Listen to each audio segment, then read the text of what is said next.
afternoon from Los Angeles. It's Alyssa Corum and Ed Carson here with a look at the stock market today. It is Thursday, and on today's show, we're going to be taking a look at Veeva Systems and Dollar General, which moved on their quarterly earnings reports, as well as a look at SolarEdge Technologies. But first, we turn our attention to the major indexes, and we saw a little bit of a rebound at the end of the day. You know, we were up most of the day, then oh, is this going to be one of these days where we reverse lower again? And then a little uptick towards the end there, with the NASDAQ finishing up about 0.3%, the S&P 500 and Dow finishing up 0.2% each. So still testing the 200-day line when you're talking about the S&P and NASDAQ. Yeah, I mean, it's nice that they rose today. It's nice that we found support once again at the 200-day, but I mean, it was a pretty tepid gain, I mean, ultimately, and it's just the first day. You can see how we've been. I mean, obviously, we're in a correction.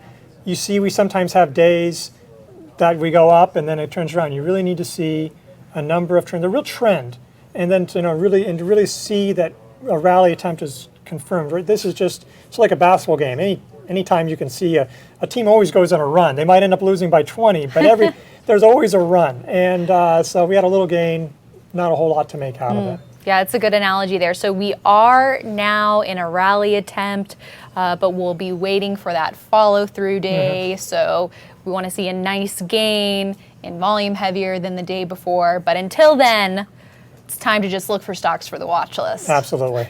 All right, well, let's look at a few compelling names, starting with Veeva Systems. The ticker there is VEEV, and this is in the software sector, rising some 15% in heavy volume today on earnings. So a continuation gap, essentially, after becoming quite extended from its last breakout. Yeah, I mean, Veeva's been doing great. I mean, it was one of the first ones to break out in this rally back in January, early February, depending on how you look at it. The relative strength line on this stock, that's the blue line. You know, that thing has been going up pretty much. It's almost vertical. Almost vertical now, but it's been going up pretty steadily since late October, so well before the correction ended. It acted pretty well during the correction, just very strong. You know, obviously, if this were a better market, we'd be more excited saying about a continuation gap. But have to be really nervous about buying something like that in this environment. Exactly, but if you're holding this right now, it's looking pretty good here. We've seen some pullbacks near the 50-day line or at the 10-week line if you're looking over at that weekly chart. And we usually consider the first two pullbacks to either that 10-week or the 50-day and a rebound add-on buying opportunities. But again, with this gap up on earnings, that's great, but market conditions are kind of overriding some of these potential buys here. Yeah, absolutely. All right, and Dollar General also saw strong gains today, rising over 7% in heavy volume, retaking its 50-day line after it had been hitting a little bit of resistance there. This was also an earnings move, so investors liking the look of this quarterly report for Dollar General, which is now back at highs. Yeah, it was a nice report. There was a lot of discounters did well today.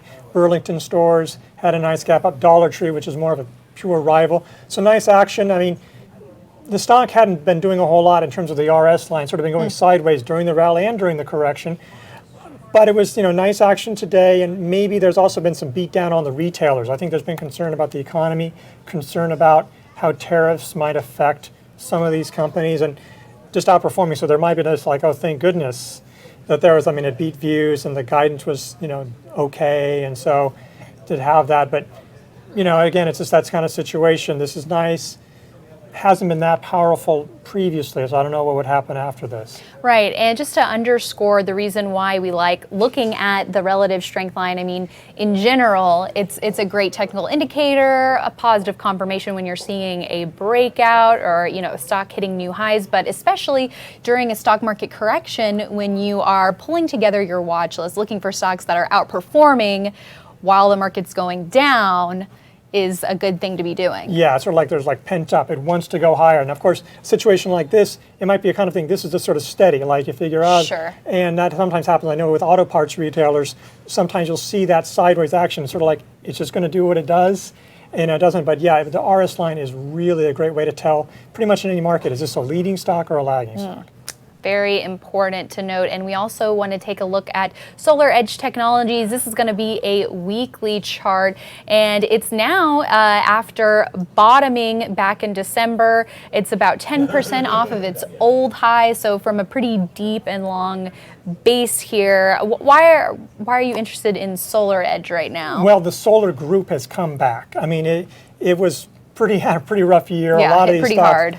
But now it's ranked number 2 out of the 197 groups we follow. So it's beating a lot of those software groups, a lot of those names, and the payment stocks. So this is a weekly chart. Some really tough times in some of these recent years, but the RS line is coming way back, and that just sometimes happens, and you have to be aware of it. Sometimes you sort of put it off to the side. This isn't working. This isn't working. It's like, oh, they're working. I mean, this is one reason why it's nice to have MarketSmith to be able to look and just, oh, they pop up on your radar, because it may have been off your radar, but this will come back in. Yeah, looking at industry groups that are now coming back in favor, or sectors generally that are outperforming, that's where we want to be focusing. We want to be focusing on leading stocks and also the leading groups. Yeah, because this one is close to a new buy point, but you wouldn't want to wait. Like if the market turns around and it breaks out, you want to be 6 weeks later go, oh, I guess the solar stocks are doing well. No, you want to know now. Right. Okay, everyone, thank you so much for watching. And for more insights on the market and individual stocks, make sure you head to investors.com. And we also have our newest episode of the Investing with IBD podcast out this week. You can go to investors.com/podcast for all the information and the episodes. And this week, Arusha and Chris are breaking down vertical violations. So that's how we were able to spot this correction pretty quickly here. So if you are able to do that, you can save yourself some pain for your portfolio. After the close today, something like we have Uber, we have Zscaler. That's true. Lots of earnings. Costco, lots of them. We're going to cover all the big ones.